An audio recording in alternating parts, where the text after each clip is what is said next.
చెప్పినా భారతీయ జనతా పార్టీకి ఎందుకు తిరస్కరించాలని చెప్తున్నాం. తర్వాత బీఆర్ఎస్ పార్టీ ఇవి లాస్ట్ ఎన్నికలు. ఆయన చెప్తున్న అందరికీ రాత్రి కళలు పడితే ఆయన పగటి కళలు పడతాయి. ఎందుకంటే రాత్రిలో టాపిక్ ఎక్కువ తీసుకుంటాడు, రాత్రిలో అన్నీ మర్చిపోయే పరిస్థితులు ఉంటాయి. 10 సంవత్సరాల నుంచి ప్రజలు యాదకు రాలే, కానీ బాబాసాహెబ్ అంబేద్కర్ ఇచ్చిన బుల్లెట్ కంటే పవర్ఫుల్ బ్యాలెట్ తోటి దిమ్మ తిరిగినట్లు ఓడగొడితే ఇప్పుడు జనాలు యాదకొస్తారు.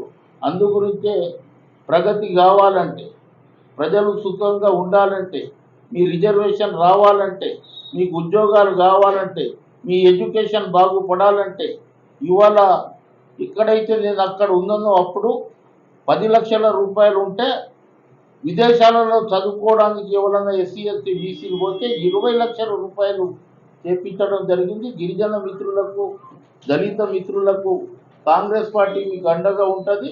సురేష్ షెట్కర్ గారిని గెలిపియండి. సురేష్ షెట్కర్ వారి కుటుంబం గిట్ట ఫ్రీడమ్ ఫైటర్ కార్డు నుంచి వాళ్ళు ఇక్కడ ఉన్నారు, ఏ సంపాదించడానికి రాలేదు, పాలిటిక్స్లో పోగొట్టుకోవడానికే వచ్చారు. అందు గురించి సురేష్ షెట్కర్ అటువంటి నిజాయితీ పరిస్థితి గెలిపించండి.